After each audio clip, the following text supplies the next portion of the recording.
Buenas tardes y bienvenidos todos. Es un gran placer introducir la conferencia de mi estimado colega Chris Landry. Chris Landry, casi no puedo creer que es ya un profesor de nuestro Centro de Estudios de Asia ya 5 años en el área del sureste de Asia. Estamos esperando su nuevo libro que está en el proceso de publicación sobre los movimientos autónomos de separatistas en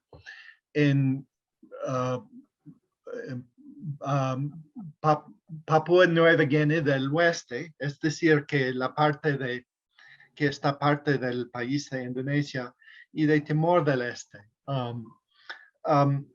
Lo que vamos a escuchar hoy es un tema relacionado, pero creo que es una nueva dirección. Esto es un seminario de staff, lo que quiere decir que no es necesariamente la última palabra, es un proceso todavía de investigación y de formulación. Entonces, estamos en particular interesados en sus comentarios y preguntas para que todos podamos entender mejor este trabajo. El título de la presentación es Papuan Lives Matter, Raza y Conexiones Internacionales en Papúa Occidental. Ok, Chris. Ok. Muchas gracias, John. Hola a todos y gracias por participar en esta sesión. También me gustaría agradecer a Satomi Miura, Janet Ramírez y al personal de SEA por patrocinar el evento y también a John Marston para ser moderador. Planeo hablar durante unos 45 minutos, más o menos, y posteriormente, con mucho gusto, estaré respondiendo a sus preguntas. Cabe mencionar que este es un tema con el que no muchas personas están familiarizados, incluidos algunos especialistas en Asia y sureste de Asia. Esta presentación se basa en una próxima publicación llamada We Have Many Names Like George Floyd, Papuan Lives Matter in Comparative Perspective, que será publicado por la Asociación de Estudios Asiáticos en los Estados Unidos. Lo he traducido al español para presentarlo aquí.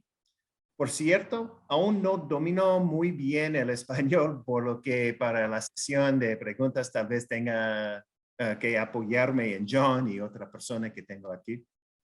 Debido a que este es un tema delicado, es importante para mí asegurarme de que esté entendiendo perfectamente sus preguntas y dar respuestas correctas y claras. Inspirado por el movimiento Black Lives Matter, o BLM, en los Estados Unidos, el movimiento Papuan Lives Matter, o PLM, surgió en el verano de 2020, aproximadamente un año después de que los incidentes racistas contra los habitantes de Papúa Occidental provocaron protestas y violencia en Java Oriental, mismos que se extendieron a Papúa Occidental y otras partes de Indonesia. Esta presentación contextualiza la historia colonial y postcolonial de Papúa Occidental a través de la lente de la raza para comprender el surgimiento de PLM. Inicialmente descritos por los exploradores europeos y luego por los colonizadores como negros, los habitantes de Papúa Occidental y los melanesios en general adoptaron esta designación en solidaridad con los afroamericanos, la diáspora africana y con África misma. PLM es una extensión de esta solidaridad que surge en el contexto específico del racismo y la discriminación en Indonesia. Los habitantes de Papúa Occidental comparten muchas de las mismas quejas expresadas por los afroamericanos a través de BLM, una historia de esclavitud que continúa influyendo en su trato, racismo institucional y personal, privación de derechos, condiciones estructurales que los mantienen más pobres a diferencia de sus conciudadanos, y violencia a manos de la policía, el ejército, las instituciones de seguridad que a menudo se comete con impunidad. La situación de los habitantes de Papúa Occidental se complica por su problemática incorporación en Indonesia en 1969, incluida la privación de derechos de más del 99% de la población y la presencia de un sentimiento separatista entre una gran parte de la población que desea la independencia de Indonesia. Si bien el estudio del racismo en Occidente tiene una larga historia, los estudios sobre el racismo en Asia son mucho más raros. Además, como señala la antropóloga indonesia Verónica Kusumariati, el lugar de los melanesios negros en los estudios asiáticos sigue siendo ambiguo, ya que no se los considera asiáticos propiamente dichos. Espero que este breve artículo se sume a estos cuerpos de trabajo. También es importante mencionar y tener en cuenta que muchos habitantes de Papúa Occidental aceptan su negrura como una realidad en su trabajo. Más de sus voces sería una adición bienvenida a los estudios asiáticos.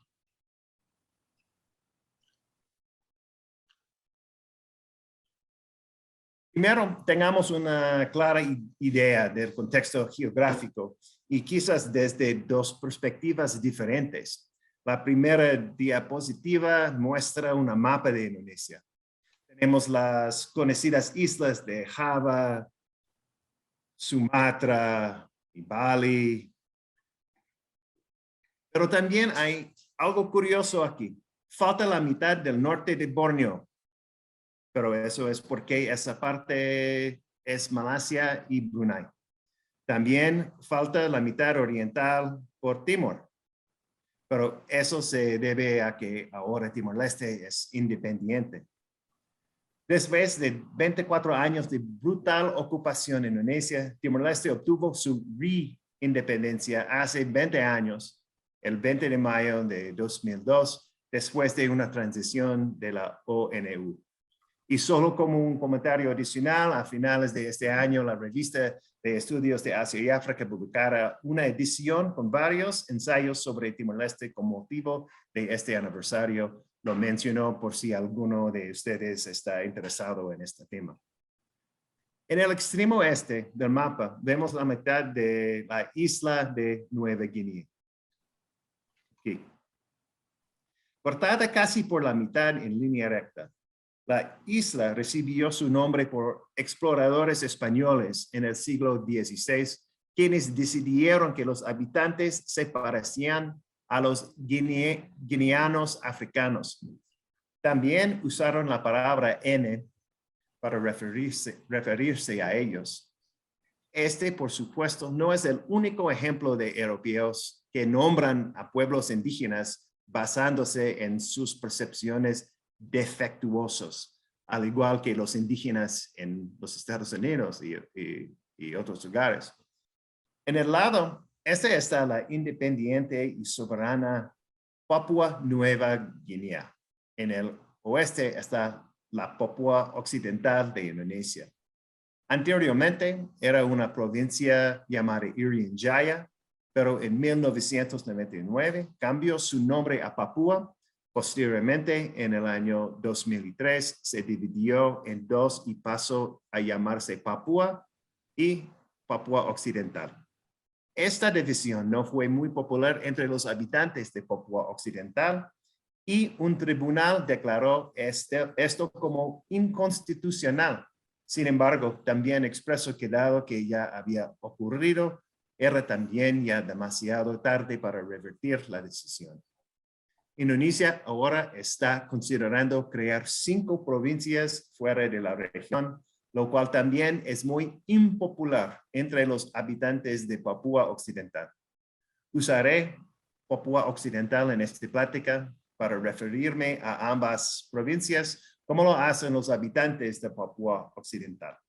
Las áreas que faltan nos permiten imaginar una Indonesia archipelágica unificada. Pero aquí hay otra perspectiva, una que muestra a Melanesia, Micronesia y parte de Polinesia, partes de los cuales también se conocen como islas del Pacífico o islas de Asia-Pacífico. Y aunque no tocaremos este tema el día de hoy, es importante tener en cuenta cómo es que Papúa Occidental está ubicado con otros estados melanesios debajo de Micronesia y al oeste de Polinesia, vinculándolo con otros que se han considerado racialmente similares. Los otros grupos de isla se nombran en griego en relación con su geografía. Polinesia son muchas islas. Micronesia son islas pequeñas. Melanesia, sin embargo, lleva el nombre del griego negro, melas, una descripción del color de piel percibido por los habitantes a pesar de sus similitudes con los habitantes de las otras islas. Esto también refleja las percepciones europeas de los melanesios como inferiores. Otros mapas han incluido otras islas de Indonesia como parte de Melanesia, incluida las Molucas, anteriormente conocidas como las Islas de Especias, tal como se muestra aquí. Alfred Russel Wallace notó la división de la flora y fauna y colocó una línea entre ellos, entre Bali y Lombok, pero también abogó por una línea racial más al este que incluyera a Sumba, Flores y Timor, junto con los melanesios. Aquí. Indonesia ha tratado de promover Ambon como los Molucas como melanesio, pero los habitantes de Papúa Occidental y otros melanesios lo han rechazado como un truco político. Bueno, creo que ahora que ya tenemos una buena idea de dónde estamos situados, prosigamos. Antes del contacto europeo en el siglo XVI, partes de Papúa Occidental eran una fuente de esclavos para los sultanatos cercanos de Tidore y Ternate en el norte de las Molucas, pero la mayoría de los papúes tenían poco contacto con los extranjeros. A medida que los europeos invadían, los holandeses se afirmaron y Papúa Occidental eventualmente se convirtió en parte de las Indias Orientales holandesas.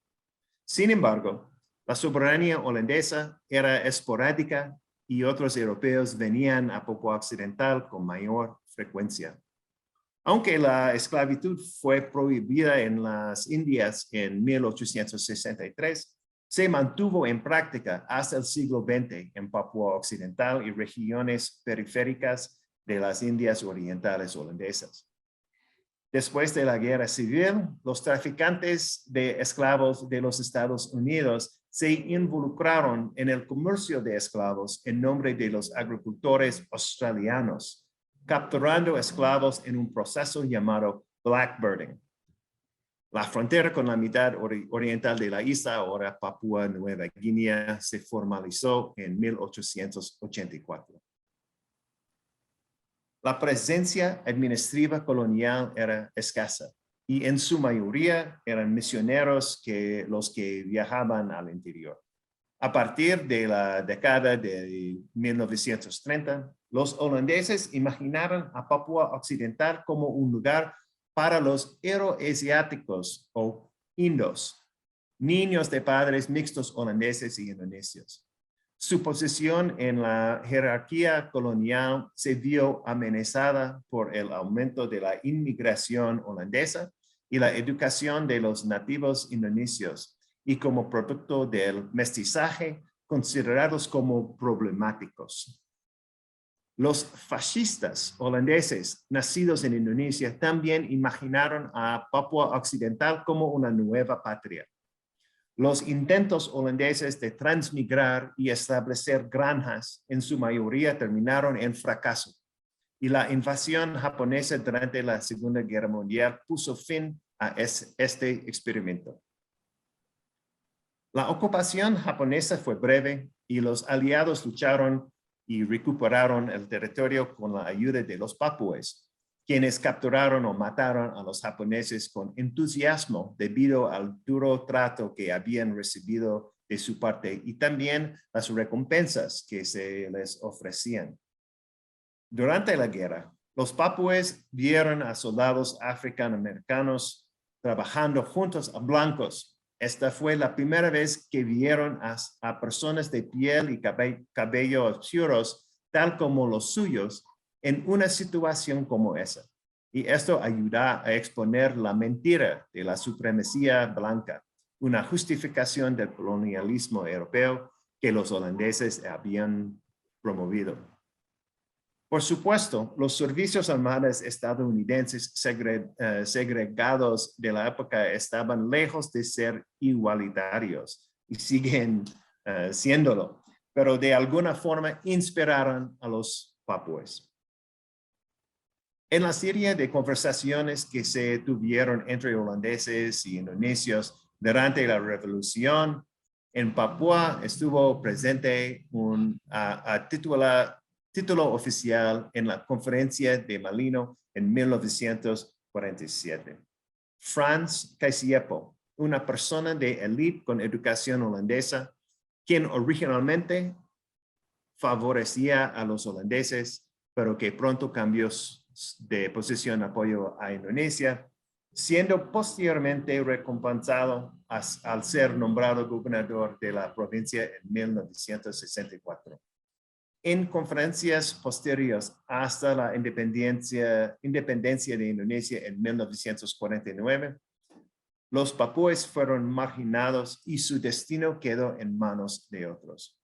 Los holandeses y los indonesios argumentaron que debido a los bajos niveles generales de educación y desarrollo, los papúes no podían contribuir de manera significativa.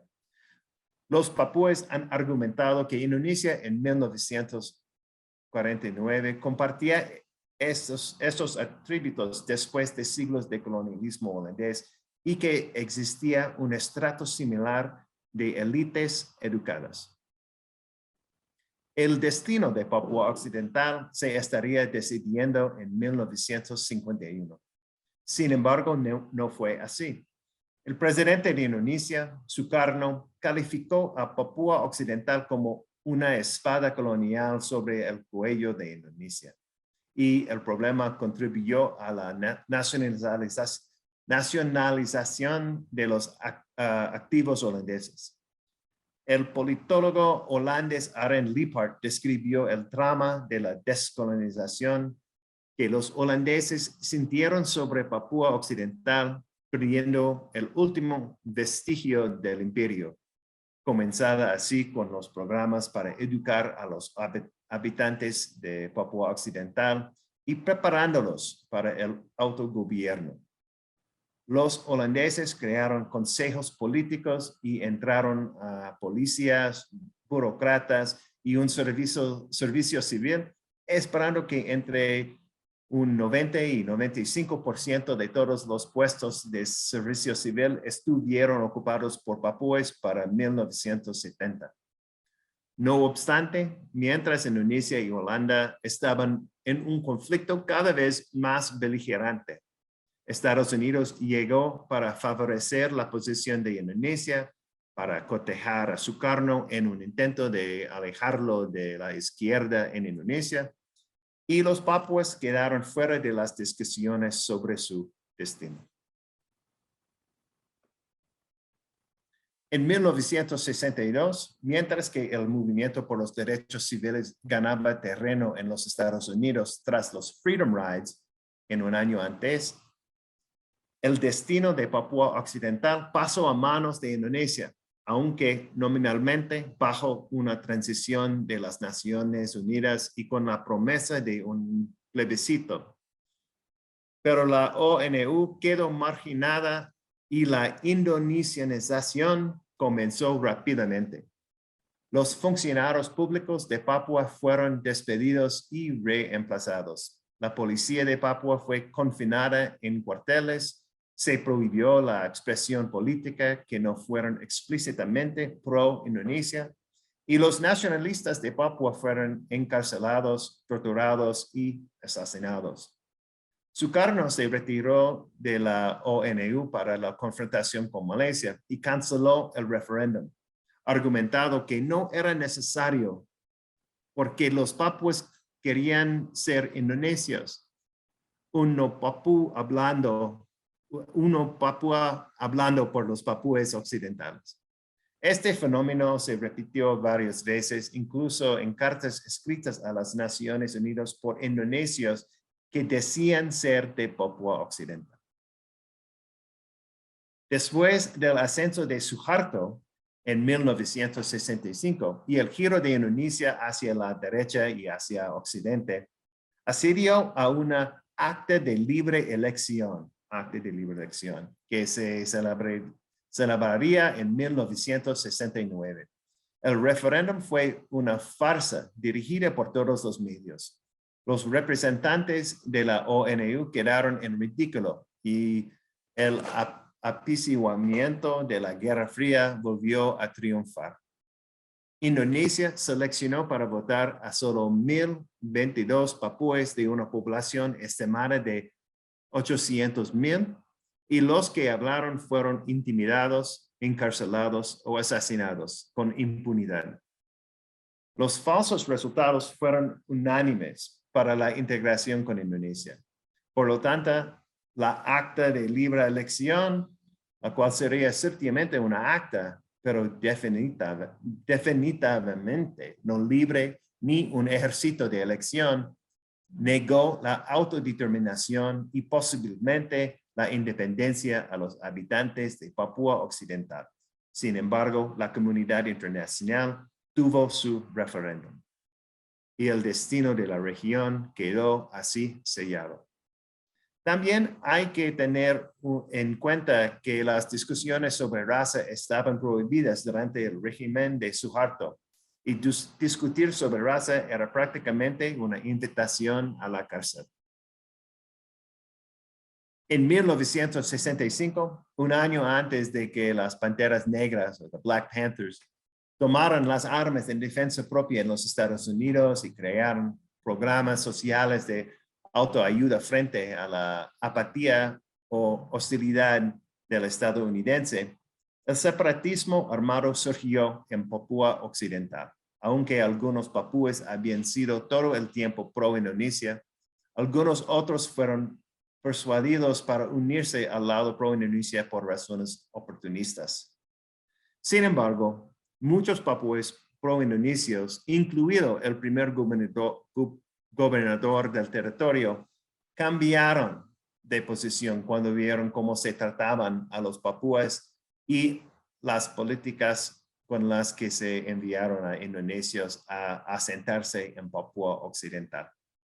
Se prohibieron los símbolos nacionalistas como la bandera Bintang Kejora o Estrella de la Mañana y se restringió a la expresión cultural.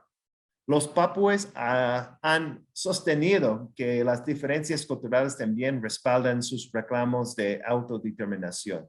Por ejemplo, los papúes son predominantemente cristianos, mientras que los indonesios son musulmanes. Como sostienen Octavianus Mote y Danny Lynn Rutherford, los indonesios estaban enamorados de la riqueza de Papúa Occidental, la mina de oro a cielo abierto más grande del mundo y la segunda mina de cobre más grande se encuentran en Papúa Occidental, pero no de su gente. La lógica de Indonesia, la cual sostenía que en 1969 los papúes tienen que elegir representantes para votar por ellos porque no tenían educación, fue ignorada en las elecciones presidenciales solo 2 años después. Unos 379 1,000 habitantes de Papúa Occidental votaron en las elecciones nacionales de 1971 por Indonesia. Sin embargo, esta elección también sería una farsa. Cada representante elegido procedía del vehículo político de Suharto, se llama Golkar. Las elecciones posteriores fueron arregladas de manera similar, esencialmente privando a los papúes de sus derechos.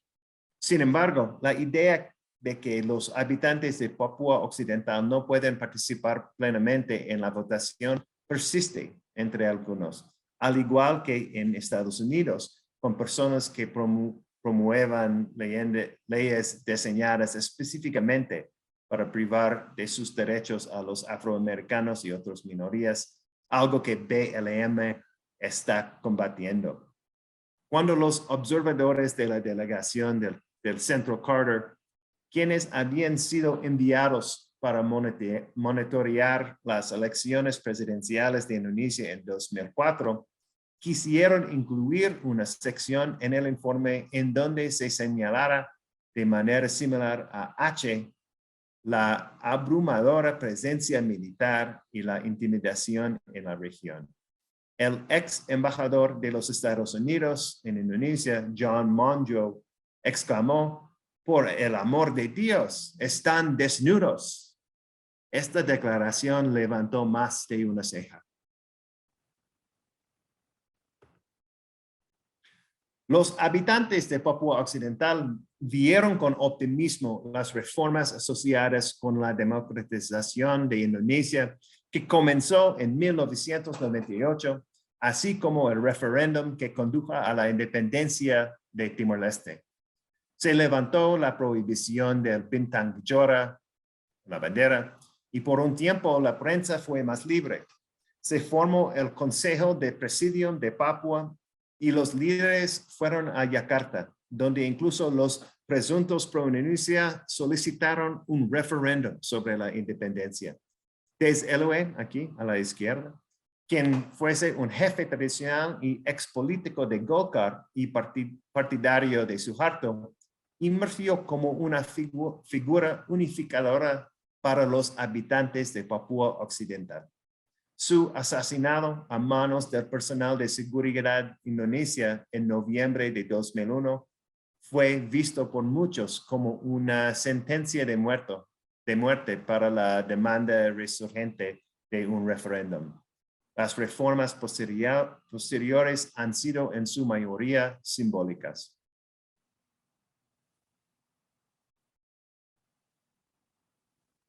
Durante mucho tiempo, los papúes se han identificado como negros y los movimientos negros han buscado durante mucho tiempo identificarse con los papúes y los melanesios en general, incluso con afirmaciones de una ascendencia y diáspora africanas compartidas.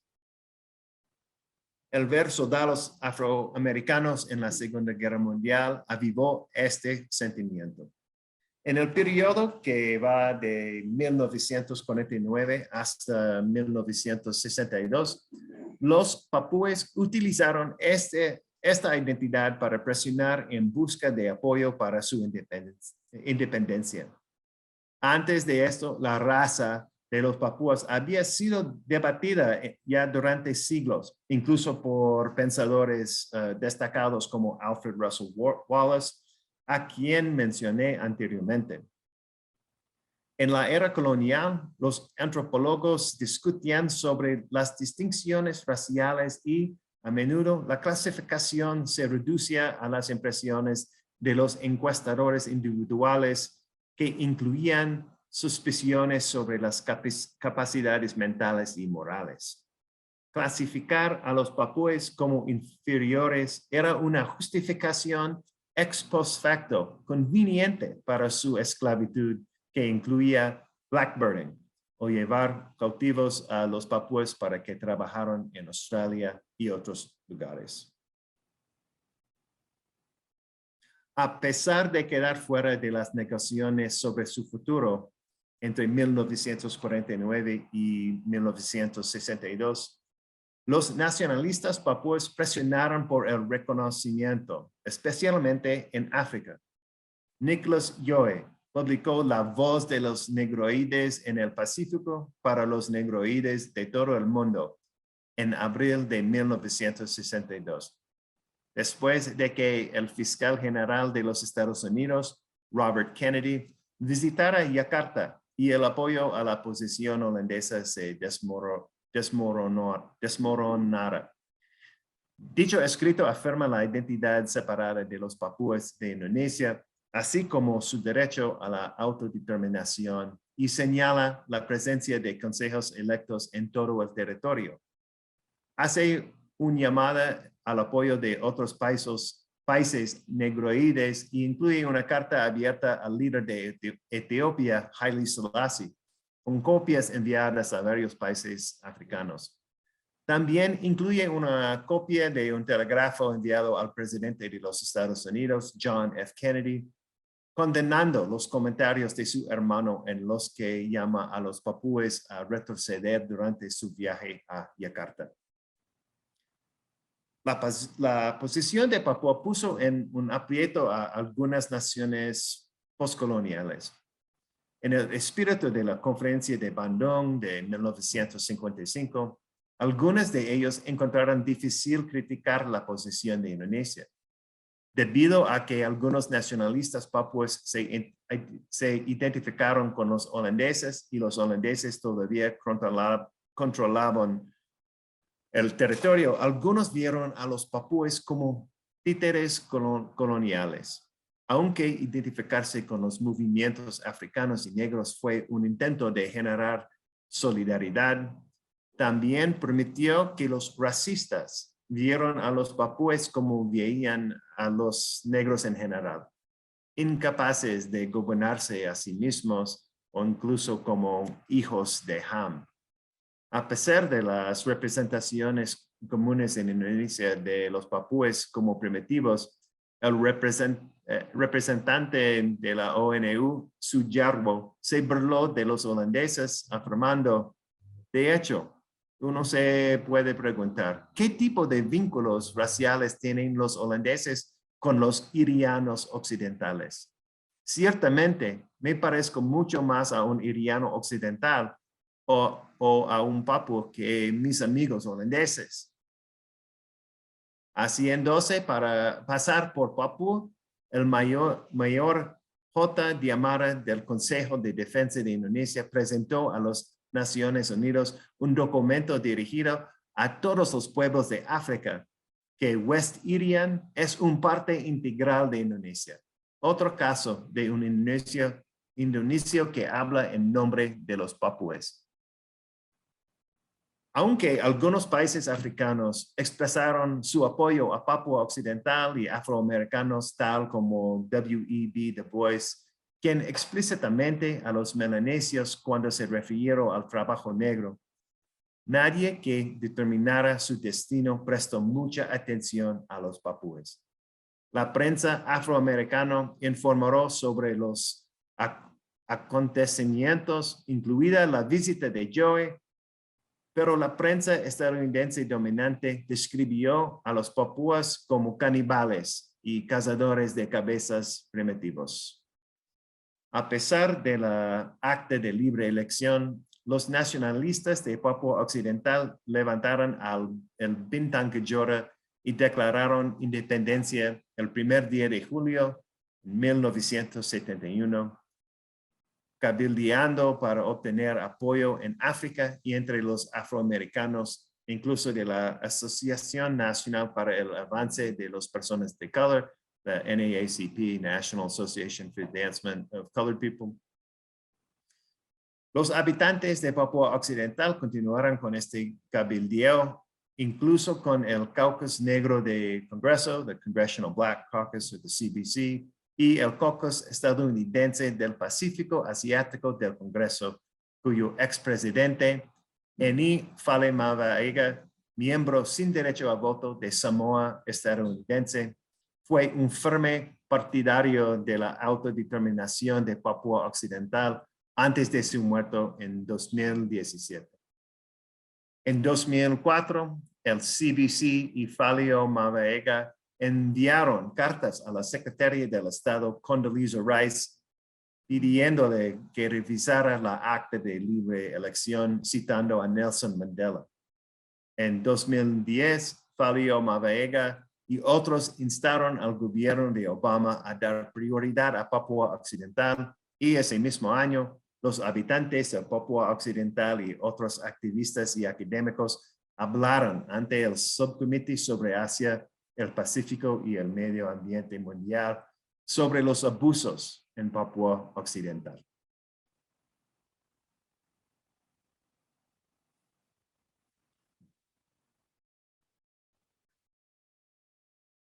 Aunque un funcionario holandés describió a los papúes como personas dulces, tímidas, las representaciones que predominan de los papúes incluyen calificativos tales como estúpidos, sucios, perezosos, despiadados, hostiles y salvajes, y a su tierra como abandonada por Dios.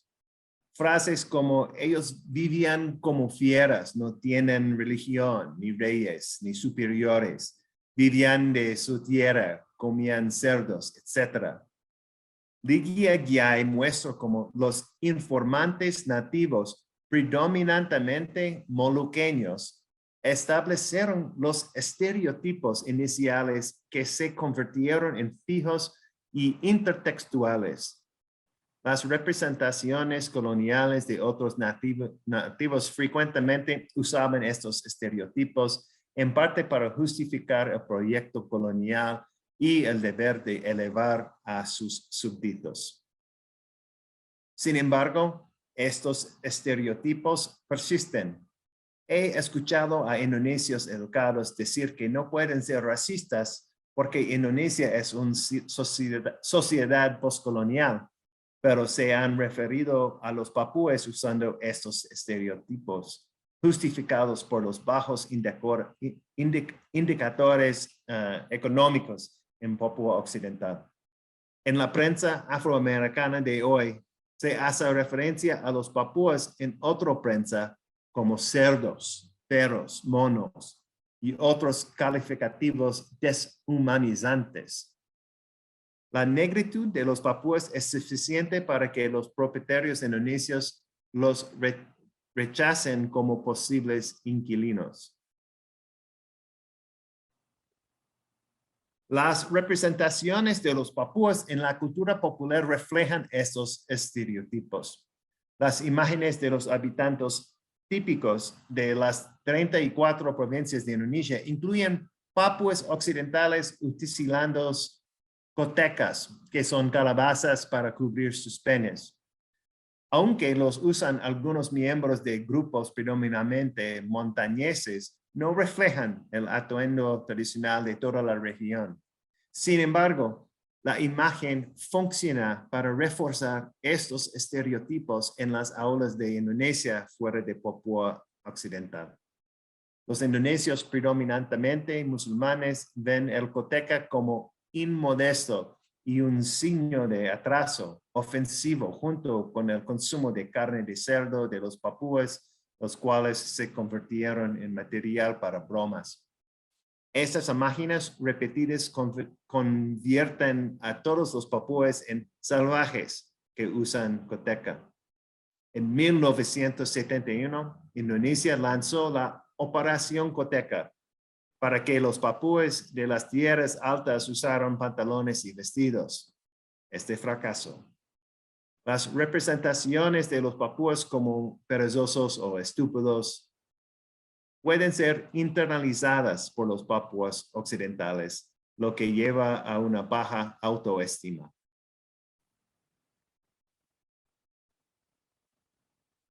La sección histórica señala la ausencia de voces papúes en la determinación de su futuro.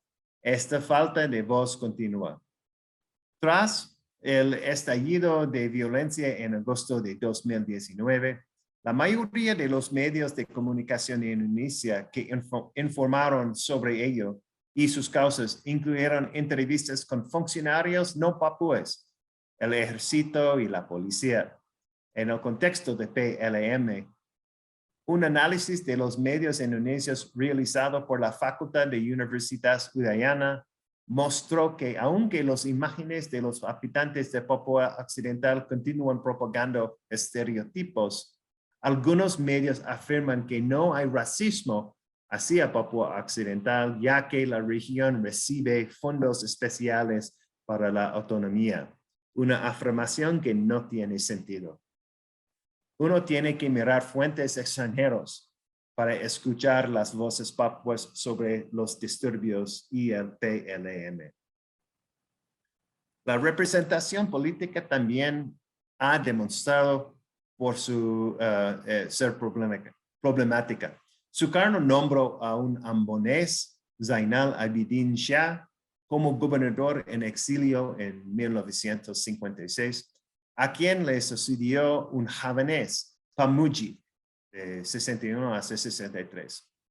Elias Bonet, el primer gobernador de Papúa Occidental, era papú, pero fue destituido después de 18 meses por criticar la transmigración de Indonesia. Pero en 1973, Suharto comenzó a nombrar gobernadores a militares javaneses y sundaneses. Las provincias tienen gobernadores papúas ahora, pero los extranjeros permanecen en posiciones de influencia, especialmente los militares. En la última oferta para apaciguar a los papúes, Yakarta nombró a Singare Rumagesan, héroe nacional en 2020. Aunque vivió en Papúa durante un tiempo, Rumagesan era cerames y moluqueño. Debido a que el rey local seleccionado por los holandeses trató de convertir a la fuerza a los cristianos al Islam. Este fue encarcelado y exiliado por los holandeses y formó una milicia para luchar por la integración de Papúa Occidental con Indonesia. Los héroes nacionales están destinados a personificar un elemento de la historia de Indonesia, como la lucha nacionalista. Cabe mencionar que en conversaciones con papúes políticamente activos, ninguno sabía que era Rumagesan, ni que fue declarado héroe nacional de Papúa. Los habitantes de Papúa Occidental, incluidas las figuras religiosas, continúan siendo arrestados, torturados y asesinados con impunidad por los militares y la policía de Indonesia. Un evento reciente fue inquietantemente similar al asesinato de George Floyd. Tras un desacuerdo en un puesto de comida entre un papú occidental, Stephen Yarohamang, y el propietario, dos oficiales uniformados de la Fuerza Aérea abordaron a Yarohamang y lo tiraron al suelo mientras uno le ponía una bota en la cabeza para sujetarlo. Al igual que Floyd, este abuso fue filmado y difundido. Aunque no fue fatal, los medios establecieron la conexión con Floyd y el gobierno se disculpó y despidió a los oficiales. Dado el ambiente de impunidad por los abusos en Papúa Occidental en general, uno se pregunta si en realidad este caso se hubiera dado a conocer si no fuera porque se grabó con un celular. Sin embargo, aunque se filmen otros casos, incluida la muerte a manos de la policía, no garantizan la justicia. En mayo de 2020, un oficial de policía golpeó a un trabajador de Papúa Occidental llamado Marius Betera, un acto que también se grabó en video. Sin embargo, el informe de forense sospechosamente no fue concluyente y la policía lanzó una ofensiva en las redes sociales para negar su responsabilidad, calificando la acusación como un engaño.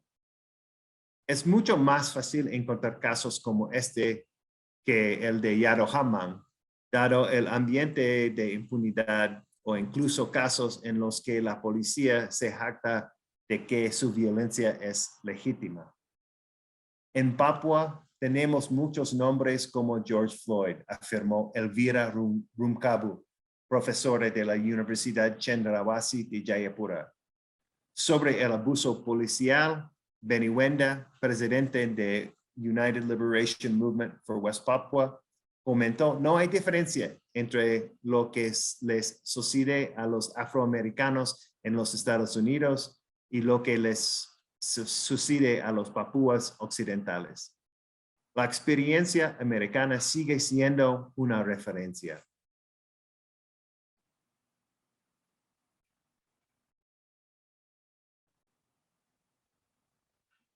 Papuan Lives Matter surgió como un hashtag después de la muerte de George Floyd y casi un año después de los incidentes de violencia racista dirigidos contra los habitantes de Papúa Occidental en Indonesia, comenzando en una universidad en Java Oriental en agosto de 2019. Reaccionando a un desaire percibido, estudiantes javaneses, quienes pronto se unieron las fuerzas de seguridad como también a grupos de milicianos, atacaron a los habitantes de Papúa Occidental en sus dormitorios. La violencia se extendió rápidamente a Papúa Occidental y otras áreas de Indonesia. Las imágenes de las protestas saturaron los medios de comunicación indonesios durante semanas y provocaron violencia, arrestos y asesinatos. El hashtag se difundió al igual que el uso de carteles de PLM en las manifestaciones. Algunos habitantes de Papúa Occidental escribieron mono sobre sí mismos para llamar la atención sobre el racismo, y el uso de Bintang Kejora también estaba muy extendido. PLM está llamando la atención sobre el racismo estructural dirigido a los habitantes de Papúa Occidental en Indonesia, complicado por la situación en Papúa Occidental mismo. Aunque hay personas que hablan en nombre de PLM, es similar a BLM en el sentido de que este es amorfo. La disponibilidad de teléfonos celulares permite que las imágenes de abuso, así como las manifestaciones, se propaguen rápidamente. Asa Aso, activista y miembro del Comité Nacional de Papúa Occidental, declaró: hemos estudiado los movimientos digitales. Nos damos cuenta de que no es suficiente alentar a la gente a unirse a la protesta, sino también dejar que la gente de afuera sepa lo que estamos haciendo y así se sientan involucrados. Cuando las noticias se difunden a la comunidad internacional, nos sentimos satisfechos. En un reconocimiento tácito del poder de los nuevos medios, el gobierno de Indonesia suele bloquear Internet en Papúa Occidental durante los periodos de disturbios, emplea campañas de desinformación y utiliza granjas de trolls para atacar los mensajes de los habitantes de Papúa Occidental. Los activistas logran persuadir estos bloqueos a través de conexiones en hoteles con su propio servicio de Internet satelital. Indonesia ha estado experimentando una democratización desde 1998 y ha logrado un enorme progreso con respecto a la libertad de expresión, incluida la protesta. En Papúa Occidental, esta libertad está suprimida, lo que hace que los papúes se cuestionen su lugar en Indonesia. ¿Son ciudadanos de pleno derecho? ¿Por qué entonces el gobierno les niega los derechos que extiende a otros indonesios? ¿Por qué el doble estándar? La inmigración de regiones más densamente pobladas de Indonesia a Papúa Occidental también está alimentando el resentimiento y el temor de que los habitantes de Papúa Occidental pronto sean una minoría en su propia tierra. Activistas y periodistas de Papúa también han capitalizado en el interés despertado por PLM para difundir su mensaje y han aparecido artículos en los medios de comunicación en línea y principales en los Estados Unidos, Gran Bretaña, Australia y en todo el mundo. Los activistas de BLM en los Estados Unidos han exhibido banderas de Bintang Kejora en solidaridad con Papúa Occidental y les han dicho a los activistas de Papúa con pancartas de PLM que simplemente debería usar Black Lives Matter como un reconocimiento de la negritud y de experiencias compartidas a pesar del contexto único que tiene la lucha de Papúa Occidental. En Papúa Occidental, poco ha cambiado a pesar de la campaña. PLM es conocido y respetado, pero como me dijo una fuente confidencial, las personas que quieran hacer cambios lo hacen uniéndose a ONGs y organizaciones que brindan alivio a los papúes, incluido el combate contra la falta de distribución de ayuda contra COVID a los papúes étnicos, lo cual él percibe que tiene una motivación racial. Esto es similar a las afirmaciones de BLM en los Estados Unidos. Entre muchos indonesios no están dispuestos a admitir que existe el racismo. Sin embargo, otros son más optimistas. Rumkabo señaló que aunque hay resistencia por parte de los indonesios conservadores y mayores, los indonesios más jóvenes están más dispuestos a hablar sobre la raza y expresar solidaridad con los papúes. PLM afirmó, ha abierto un diálogo muy necesario sobre la raza en Indonesia. Este trabajo ha explorado las similitudes de experiencia y circunstancias de los papúes occidentales con los afroamericanos en los Estados Unidos, incluida la esclavitud, la privación de derechos, la explotación económica, la marginación política, la falta de representación y el racismo institucional y estructural. También muestra la influencia que los afroamericanos han tenido en Papúa Occidental. Los habitantes de Papúa Occidental continúan inspirándose en los movimientos de derechos civiles y afroamericanos en los Estados Unidos, conectados por la negritud compartida y una sensación de opresión común y recuerdos colectivos dolorosos, y continúan presionando para obtener apoyo. Originalmente denigrados por el color de su piel, los habitantes de Papúa Occidental y los melanesios en general han adoptado el término Melanesia y están trabajando activamente para representarse a sí mismos en el contexto de una negrura orgullosa. La larga historia de racismo internalizada debido a la representación racista significa que los desafíos para representar a Melanesia no son solo socioeconómicos, sino epistemológicos. El movimiento negro global ha sido respondido localmente y está formado por las producciones de las epistemologías negras. La situación actual en Papúa Occidental ha sido moldeada por la historia colonial, el realismo de la Guerra Fría y la política contemporánea indonesia, regional y internacional. Tradicionalmente, el descontento político en Papúa Occidental se ha atribuido a factores como la economía o los bajos niveles de desarrollo. Sin embargo, la impactante violencia racista de 2019 y el surgimiento de PLM pueden replantear el problema. Rumkabo señala que PLM ha resultado el problema más fundamental del conflicto de Papúa, que es el racismo. Queda por ver si PLM tendrá éxito a largo plazo en hacer que los indonesios reconozcan el racismo que existe allí hacia los papúas y estimular un cambio significativo y positivo. Pero al menos parece que se está generando una conversación, siendo este el primer paso.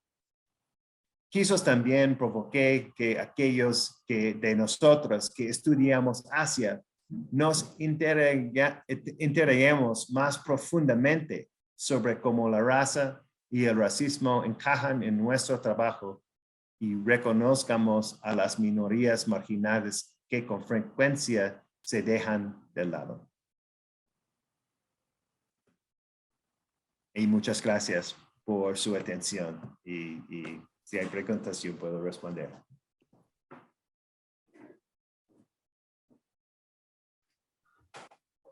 Ok, Chris, muchas gracias por esta conferencia muy interesante. Y entonces podemos abrir la sesión de preguntas. Y por supuesto, pues la audiencia es de dos tipos. Hay profesores y estudiantes del colegio quien tienen acceso por Zoom, pero también hay una audiencia de personas mirando por el sitio de Facebook del centro y con las personas en Zoom pueden hacer sus preguntas en vivos, pueden hablar, pero en el caso de las personas en Facebook tienen que escribir las preguntas. Ok. Flora, la primera pregunta es por Flora Botón. Estoy aquí con Emily. Estamos Okay. las dos escuchando. Yo voy a preguntar algo muy corto y Emily tiene que preguntar algo. Chris, mencionaste que había norteamericanos en el negocio de esclavitud que involucraba a papúes. ¿Fueron algunos hasta Estados Unidos? ¿Hay descendientes de papúes esclavos en Estados Unidos? No sé. La conexión que tengo es del trabajo de una persona que se llama Gerald Horn en los Estados Unidos y en su trabajo él solo mencionó que las personas que estaban involucrados con el negocio, el trato de esclavos en los Estados Unidos, ellos fueron a Australia porque hay un otro mercado que tiene esclavitud después de la guerra civil en los Estados Unidos. Pero no sé si hay papúes. Creo que sí, porque el trabajo de Tania Cejas también sobre la esclavitud de los asiáticos en México y en otras partes en norteamericano, creo que mencionó también, hay personas de todo el área de Asia, las Filipinas y los otros países. Entonces creo que tiene sentido que hay esclavos de Papúa también en los Estados Unidos o en México o en otras partes de América Latina. Gracias. Ahora voy a dejar a Emily que pregunte. Gracias. Buenas tardes. Gracias, Chris, por la presentación tan interesante, o sea, de unas historias que yo, bueno, de mi cuenta no conocía mucho, entonces, muchas gracias. Bueno, las feministas nos dimos cuenta que, sí, bueno, esa feminista se dio cuenta que, sí, que había muchos hombres en las fotos. Ni una mujer. Ni una mujer, entonces, bueno, la pregunta sería, en esas manifestaciones y de Papua Lives Matter, ¿qué papel tienen las mujeres? Si hacen parte de esas protestas, del movimiento. Pues gracias. I want to make sure I'm getting this right, Emily. So I'm gonna. You're asking about women's participation in the movement? Yeah, if women are part of these Absolutamente. Papua Lives Matter. Sí, sí, hay muchas fotos en la prensa y con manifestaciones y el papel de las mujeres también. Y hay 2 o 3 mujeres académicas, Elvira Runcabu y Ligia Gyai y otros. Y hay una escritora de Papua en Indonesia que escribió sobre PLM y manifestaciones de la perspectiva papués en Indonesia. Entonces,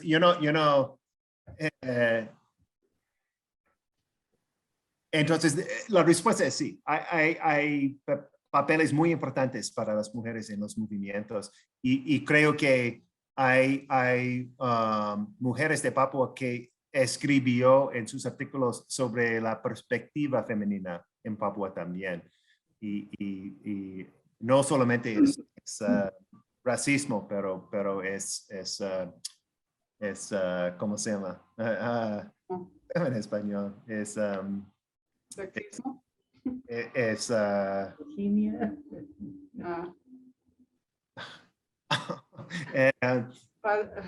Patriarcía. Es una falta de respeto. Patriarcalismo. Misoginia, misogyny. Pero sí. Sí. Gracias. Gracias.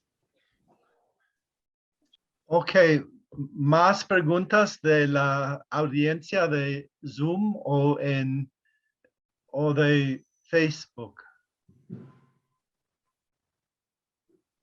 Pues yo tengo una pregunta. Y por supuesto, en cierta manera, el punto central que estás diciendo, y estoy totalmente de acuerdo, es que es no solamente socioeconómico el problema, tiene este aspecto de racismo, pero me gustaría saber más sobre la situación socioeconómica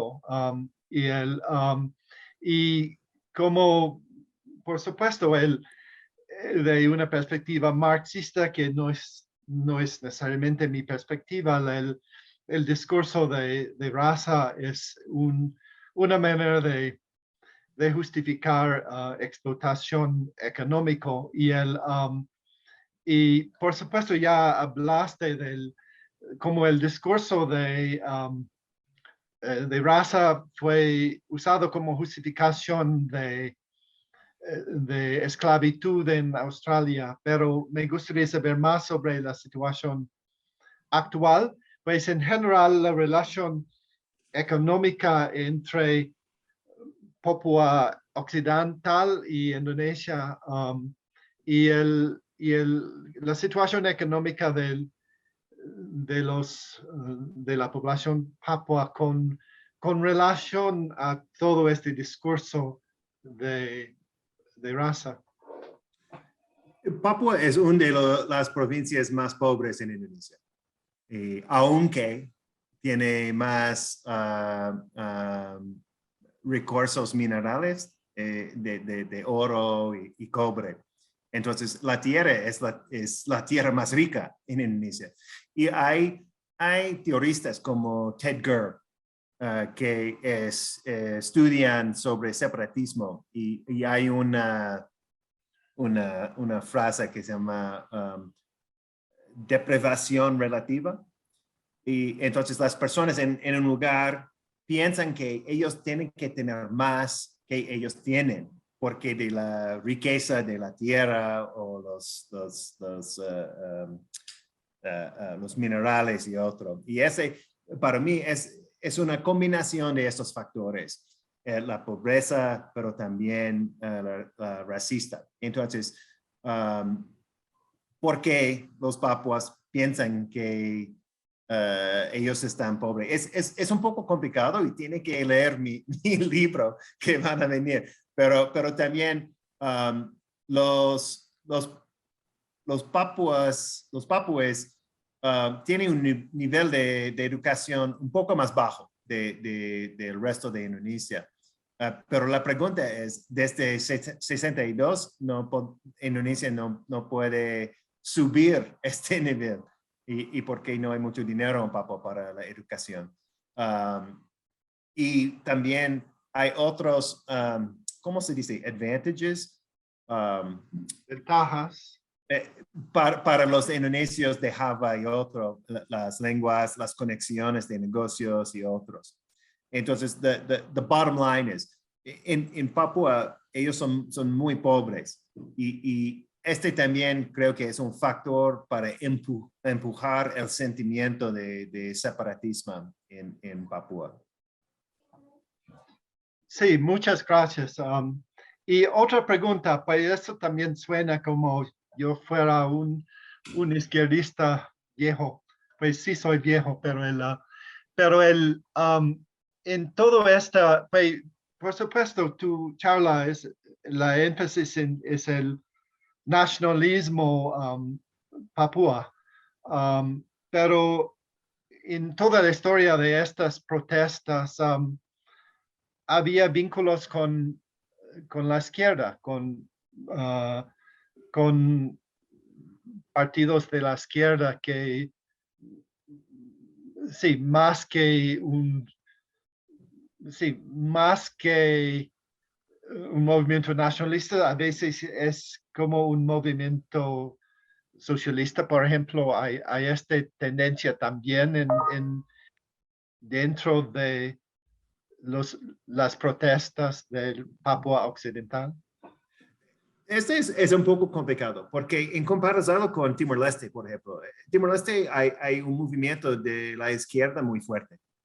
Y este es un ejemplo de los movimientos nacionalistas en África, por ejemplo, y marxismo. En Papua Occidental es un poco más complicado, creo que por la efecta o la influencia de las iglesias, porque ellos son cristianos, protestantes. Y entonces el movimiento nacionalista allá no es, hay personas que tienen, ¿cómo se dice? No sé cómo se dice en español. Hay personas allá que tienen la tendencia a la izquierda, pero el movimiento nacionalista en Papua no es un movimiento de la izquierda. Creo que es la izquierda, el centro y la derecha con el primer meta para independencia. Y creo que después, si ellos tienen independencia, ellos tienen que decidir dónde van políticamente.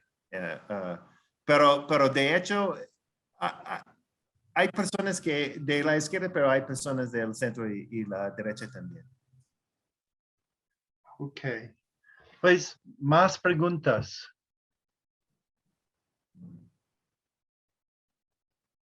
Satomi. Sí, hola Chris, muchas gracias por la conferencia interesante. Me gustaría, bueno, tú mencionaste la migración de indonesios a Papua Nueva Guinea, no, perdón, Papua Occidental. Entonces, me gustaría saber qué tipo de problemas concretos ha causado esta migración a nivel sociocultural. Ok. El primero es económica. En los 60, en 62, 63 y los años después, no hay muchos papúes que pueden hablar la lengua indonesia, por ejemplo. Y los inmigrantes pueden hablar indonesia, entonces ellos tienen acceso a la burocracia, a apoyo del gobierno, etcétera, etcétera. Y también, como dije, la policía, los burócratas, cambiaron a indonesios después de 62. Entonces hay conexiones, hay familiaridad por los inmigrantes desde 62. Y ahora, yo no sé la porcentaje de las personas en Papua Occidental que son papúes y que son de otros lugares, pero creo que es como 55 y 45. Entonces ellos pueden ser una minoría en su tierra en 10 años, 20 años, no sé. Y también los inmigrantes, hay dos tipos de migración en Indonesia, y voluntarios y involuntarios. Y los involuntarios, el gobierno de Indonesia mandaron a otros lugares para la presión de la población demasiado grande por la área, en Java o en Bali o en otros lugares. Cuando ellos estaban mandados a Papúa, el gobierno de Papúa dieron tierra a ellos. Pero a veces esta tierra es tierra comunal que usaron por los papúes para granjas o para tierra comunal donde ellos pueden tener su madera, por ejemplo, o no sé qué. Y por este resentimiento por los inmigrantes. Y hay otros problemas también. Los inmigrantes también tienen trabajos mejores en las minas y como burócratas y otros. Entonces, si podemos hablar sobre, en un contexto de marxismo, hay un elemento de clase también, porque en las clases económicas los migrantes son más arriba de los nativos, de los papúes.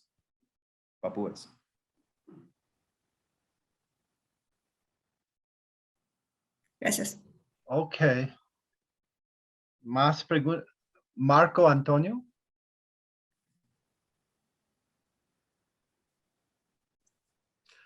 Hola, doctor Londri, muchas gracias por su charla.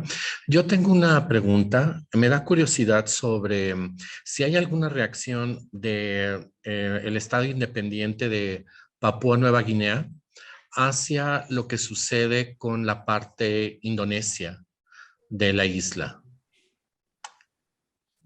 Es un poco complicado porque la relación entre Papúa Nueva Guinea, en la parte de este de la isla, se influencia por, podemos decir, realismo político, porque Indonesia es su vecino tan grande y tan importante. Entonces, oficialmente, el gobierno en Papúa Nueva Guinea no tiene apoyo por las separatistas o los otros, y también tiene concordas con Indonesia para devolver refugiados, por ejemplo, y otros.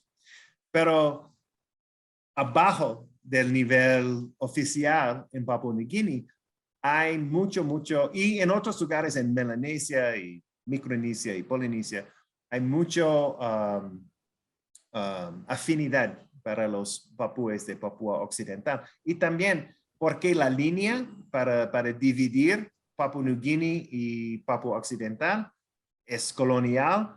Hay personas de la misma, no sé cómo se dice,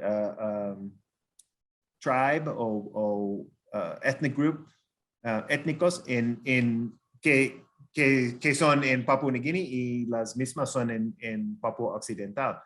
Entonces, al nivel abajo de gobierno, debajo de oficial, hay un sentimiento de solidaridad. Pero oficialmente, Papúa Nueva Guinea es con Indonesia 100%. Gracias. Una pregunta muy interesante.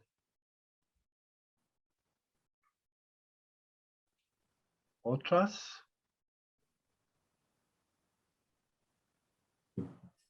Pues si no hay más preguntas, entonces quizá terminamos para el día de hoy. Y otra vez, muchas gracias a profesor Londri para su conferencia muy interesante. Muchas gracias a todos ustedes.